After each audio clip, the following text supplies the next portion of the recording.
প্রিয় বন্ধুরা, আমি রোহিত জানি। আমরা ক্যাপাডোসিয়ার কাছাকাছি অবস্থিত তুরস্কের ডেরিমকুতে আছি। আমাদের পায়ের নিচে এখন বিশ্বের বৃহত্তম ভূগর্ভস্থ শহর, যা তৈরি করেছে ইতিহাসের বই, যেটি আমাদের দ্বারাই লিখিত। চলুন ভিতরে গিয়ে দেখি।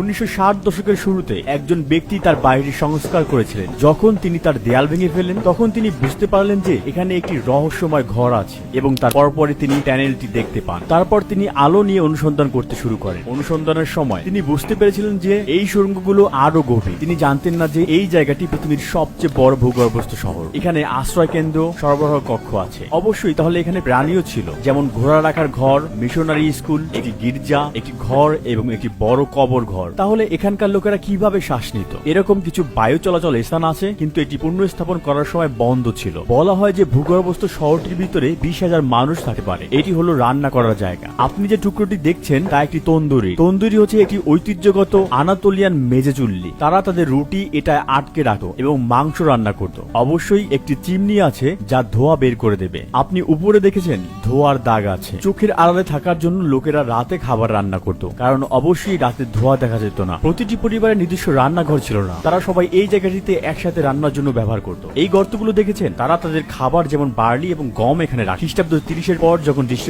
ইতিমধ্যে তার ভবিষ্যৎবাণী করেছিলেন যে প্রথম খ্রিস্টানরা নিজেদের জন্য নিরাপদ কোনো জায়গা খুঁজে পাবে না, তারা ঝুঁকির মধ্যে ছিল। 2য় শতাব্দীতে এই খ্রিস্টানরা আন্টাকিয়ার কায়সারিতে তারপর এখানে আসে। অবশ্যই তারা জানতো কিভাবে মাটির নিচে গিয়ে হানাদারদের কাছ থেকে লুকিয়ে থাকতে হবে। আপনি যে শক্ত পাথরগুলো দেখছেন তা হলো আগ্নেয়গিরির গঠন। এখন এগুলো খুব শক্ত, কারণ যখন তারা বাতাসের সংস্পর্শে আসে তখন তারা শক্ত হয়ে যায়। যাই হোক, আপনি যদি এই স্তরটি খনন করেন তবে আপনি দেখতে পাবেন যে দ্বিতীয়, তৃতীয় বা গভীর স্তরগুলো খুবই নরম। আর এই পাথরগুলো খনন করে তারা এখানে একটি মাটির নিচের শহর গড়ে তোলে। এটি ছিল 150 বা 160-এর দশকে। যিশুর জন্মের অল্প সময়ের পরে তাদের দাদা দাদিদের কেউ হয়তো যিশু খ্রিস্টকে দেখেছিলেন। রোমান সমাজে মূর্তি পূজক ছিল এবং সে সময় তারা চায়নি যে খ্রিস্টানরা থাকুক। সাম্রাজ্যটি তাদের প্রতি নিষ্ঠুর ছিল, তাই সেই খ্রিস্টানরা মাটির নিচে এসে তাদের ধর্ম রক্ষা করেছিল। হয়তো এই খ্রিস্টানরা এখানে বেঁচে না থাকলে খ্রিস্ট ধর্ম তখন ছড়িয়ে পড়তে পারত না। এই রহস্যময় ভূগর্ভস্থ নগরীতে মানুষের বেঁচে থাকার জন্য প্রয়োজনীয় প্রায় সবকিছুই আছে, কিন্তু এর গভীরতম বিন্দুতে কি আছে? জায়গাটা আসলে অনেক বড়।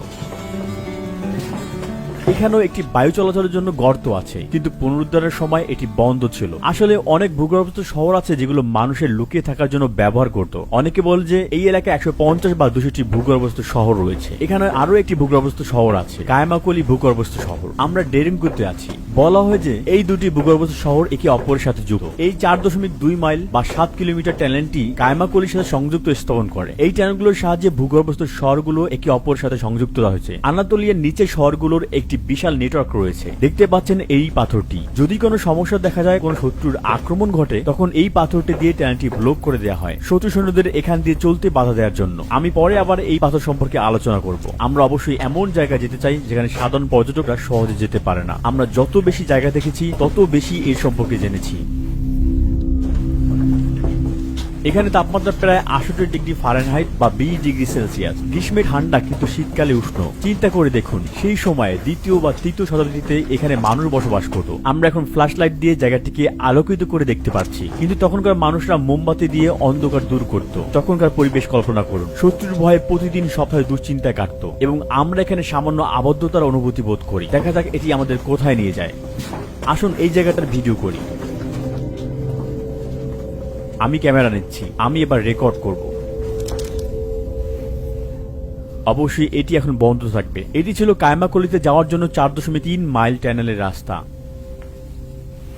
দেখুন, আমি আপনাদের দেখাবো যে কেন এখানকার বাতাস পরিষ্কার। একটি 180 ফুট বা 55 মিটার বায়ু চলাচলের চিমনি, যা বাইরের জগতের সাথে সংযোগ তৈরি করে। এর নিচে একটি জলকূপ রয়েছে। যেহেতু এটি একটি অক্সিজেনের উৎস ছিল, প্রায় প্রতিটি ঘরই এটি চারপাশের দ্বারা তৈরি হয়েছিল। এখানকার বাসিন্দারা পানি পান করতেন এবং কিছু তাজা বাতাস গ্রহণ করতেন। শত্রুদের থেকে বেঁচে থাকার জন্য বায়ু চলাচল যেন বন্ধ না হয়ে যায়, সেজন্য বিভিন্ন পয়েন্টে 10টিরও বেশি বায়ু চলাচলের চিমনি তৈরি করা হয়েছিল। ভূগর্ভস্থ শহরের গভীরতা প্রায় 280 ফুট বা 85 মিটার। আধুনিক বিল্ডিং গুলোতে একটি সাধারণ বাসস্থান 2.5 মিটার এবং বাসস্থানগুলোর দেয়ালের পুরুত্ব 1.5 মিটার। আপনি যদি প্রতিটি ফ্লোরের মোট উচ্চতা 5 মিটার বিবেচনা করেন, তবে আপনি এই জায়গাটিতে 17 তলার অনেক উঁচু ভবন হিসেবে ভাবতে পারেন, যা মাটির নিচে নির্মিত হয়েছিল। যেহেতু এখানে মেঝেগুলোর মধ্যে পাথরের পুরুত্ব অনেক, তাই 85 মিটারে মাত্র 8টি তলা রয়েছে। এখানে টানেলগুলো বেশিরভাবে সরু তৈরি করা হয়েছে, যাতে শত্রুরা ভিতরে আসতে না পারে। মানে দেখুন, একজন সাধারণ সৈনিক সহজেই এখান দিয়ে যেতে পারবে না।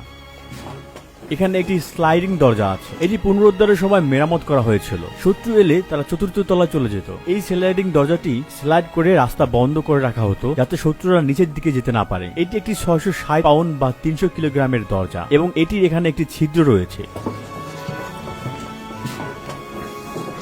টানেলের আনুমানিক উচ্চতা 8 ফুট বা 2.5 মিটার। তবে আপনি দেখতে পাবেন এটি আরো শুরু হয়ে আছে। আমরা চতুর্থ তলায় নেমে যাচ্ছি। এখানে আমরা এসেছি। এখানে যোগাযোগ করার জন্য একটি গর্ত আছে। তলাগুলোর মধ্যে 10 ইঞ্চি বা 25 সেন্টিমিটার ব্যাসের গর্ত রয়েছে যোগাযোগের জন্য। আমি বুঝতে পারছি এটি দ্বিতীয় তলা যাচ্ছে। আপনি যখন কিছু বলেন উপরের তলা লোকেরা আপনার কথা শুনতে পায়।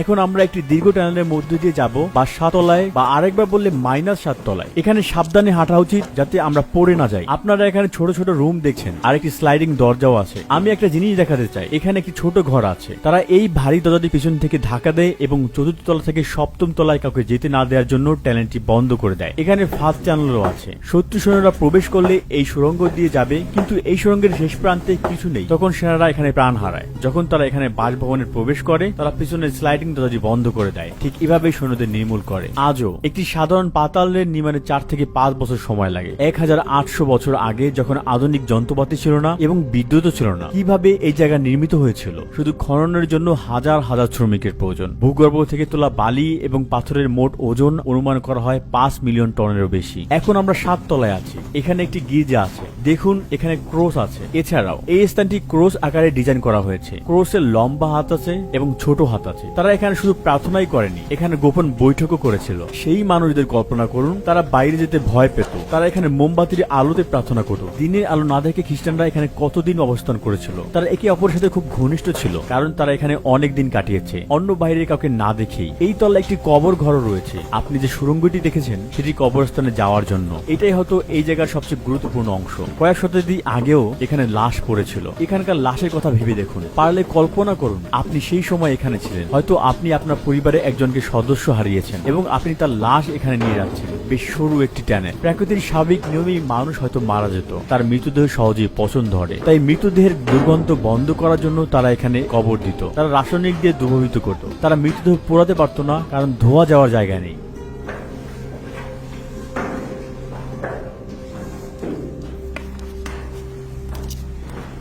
এই রাস্তাটি কোথাও যাচ্ছে বলে মনে হচ্ছে, কিন্তু এটি কোথাও যাচ্ছে না। এটি একটি বদ্ধ জায়গা। সম্ভবত রাসায়নিক পদার্থ এবং মৃতদেহ পচানোর সরঞ্জাম রাখা হতো। এখানে একটি জলের কূপ আছে, কিন্তু এটি একটি কূপ যার উপরে কোনো সংযোগ নেই। শত্রু সৈন্যরা যদি এখানে জলের কূপ আবিষ্কার করে তাহলে কি করবে? আপনি উপরে বড় বায়ু চলাচল চিমনি দেখেছেন। তারা সেখানে বিষ নিক্ষেপ করে সমস্ত জল নষ্ট করতে পারত। যেহেতু এটি ভূমির সাথে সংযোগ ছাড়াই একটি জলের কূপ ছিল, তাই এটি সবসময় পান করা নিরাপদ ছিল। এখন আমরা শেষ সুড়ঙ্গে যাচ্ছি, যেটি 8 তলায় যায়। অবশ্যই এটি আমাদের জন্য উন্মুক্ত জায়গার শেষ অংশ। উপরে একটি বায়ু চলাচলের চিমনি ছিল, 180 ফুট 55 মিটার লম্বা। এটি একটি গভীরতম বিন্দু। আপনি সেখানে কিছু আবর্জনা দেখতে পাচ্ছেন। এখন সেই ঘরে যাওয়া যাক যেখানে মানুষ থাকতো। আপনি এখানে অনেক রুম দেখতে পাচ্ছেন। আমার ব্যাকপ্যাক টানেলের উপরের অংশ লাগছে। আমি এটা এখানে রেখে দিব। আমাদের এখানে একটু সতর্ক হওয়া উচিত। এই ভিডিওতে আমি যে তথ্য দিচ্ছি তা জেনেফোনের অ্যানাবাসিস বইয়ের উপর ভিত্তি করে। লোকেরা কোথায় বাস করতো তার খোঁজ চালিয়ে যাওয়া যাক। এখানে বেড়াতে আসা পর্যটকরা সাধারণত এখানে আসেন না। আরোহণ করা কঠিন এবং মেঝে একটু পিচ্ছে। এখানে ছোট ছোট রুম আছে। এখানে একটি পরিবারে বসবাস করত। তাদের অবস্থা কল্পনা করুন। তারা বাইরের শত্রুকে ভয় পেত। এটি হয়তো কোনো পরিবারের থাকার ঘর ছিল।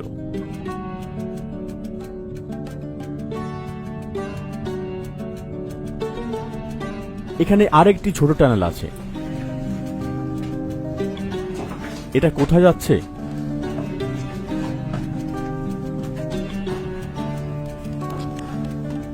যাওয়ার সময় আমি পিঠে হালকা ব্যথা পাই। একেবারে শেষ পর্যন্ত যাওয়া যাক।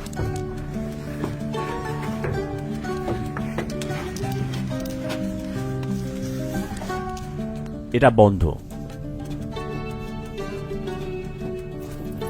চলো নিচে যাই।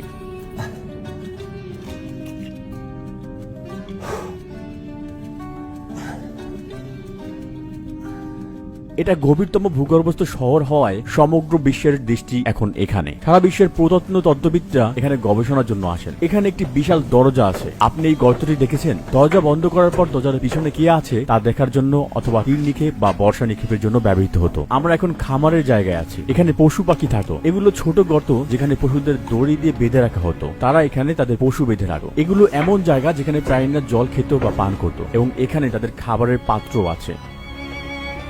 পশুদের প্রথম তলায় রাখা হয়েছিল কারণ সম্ভবত তাদের নিচতলায় নিয়ে যাওয়া কঠিন। আপনি সুড়ঙ্গ দেখেছেন, তাদের পক্ষে সেটা পার করা অসম্ভব ছিল। উপরের তলা থেকে তাদের আবর্জনা গন্ধ বের করাও সহজ ছিল। এখানে এমন জায়গা আছে যেখানে লোকেরা মদ তৈরি করত, তারা এখানে আঙ্গুর ফেলত। আপনি দেখতে পাচ্ছেন ড্রেনিং গর্ত আছে। এই ড্রেনিং গর্ত দিয়ে আঙ্গুরের রস প্রবাহিত হতো এবং এখানে জমা হতো। এখানে বড় বড় মদের বোতল রাখা হয়েছিল, সেখানেও গর্ত রয়েছে। মানুষ এখানে আঙ্গুর চিরত। আঙ্গুরের রস জমানোর জন্য আরেক জায়গা আছে। এভাবেই তৈরি হতো ওয়াইন। এখন আমরা মিশনারি স্কুলে যাচ্ছি। এটি আমাদের শেষ জায়গা। আসলে এটি এই কাঠামোর সবচেয়ে গুরুত্বপূর্ণ অংশগুলোর মধ্যে একটি। মিশনারি স্কুলে আপনাদের স্বাগত। এখানে একটি ব্যাপিস্টারি আছে। খ্রিস্টান বিশেষ অনুসারে শিশুরা পাপী হয়ে জন্মায়, তাই তারা শিশুটিকে ব্যাপিস্ট পুলে স্নান করান, তাদের পরিষ্কার করেন এবং শিশুরা তখনই খ্রিস্টান হয়ে যায়। যার পরে খ্রিস্টান ধর্মে দীক্ষিত হয়েছিল তাদেরও এখানে গোসল করানো হতো। এটি সত্যি আকর্ষণীয় একটি জায়গা। আপনি এই সিলিং এর দেয়ালের কাঠামো দেখতে পাচ্ছেন। তারা একটি প্রাচীর গঠন করেছিল। সেই সময়ের জন্য এই ধরনের স্থাপত্য সত্যি দুর্দান্ত সাফল্য ছিল। ছাত্রদের এখানে রাখা হয়েছিল।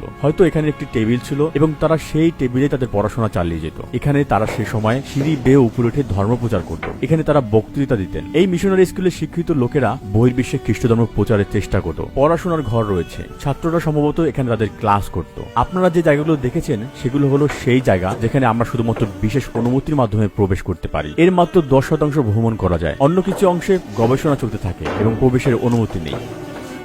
কায়সেরি, নিগোদে এবং নেবোহির ত্রিভুজে কমপক্ষে 2টি তলা সহ 200-টিরও বেশি ভূগর্ভস্থ শহর রয়েছে। এর মধ্যে কয়েকটি শহর একে অপরের সাথে টানেলের মাধ্যমে সংযুক্ত রয়েছে, যা মাইলের পর মাইল ধরে চলতে থাকে। এই শহরগুলো শুধুমাত্র সুরক্ষার জন্য ব্যবহার করা হয়েছিল। মানুষ বছরের পর বছর এই শহরে বসবাস করেনি। তারা তাদের ধর্ম রক্ষার জন্য কিছু সময়ের জন্য সেখানে থেকেছে। ইতিহাস এবং সংস্কৃতিতে সর্বোত্তমভাবে দেখার জন্য প্রয়োজনীয় পদক্ষেপ নেওয়া আমাদের সকলের জন্য খুবই গুরুত্বপূর্ণ। ভিডিওটি দেখার জন্য ধন্যবাদ। আমি রুহি চ্যানেট আজ এখানেই বিদায় নিচ্ছি।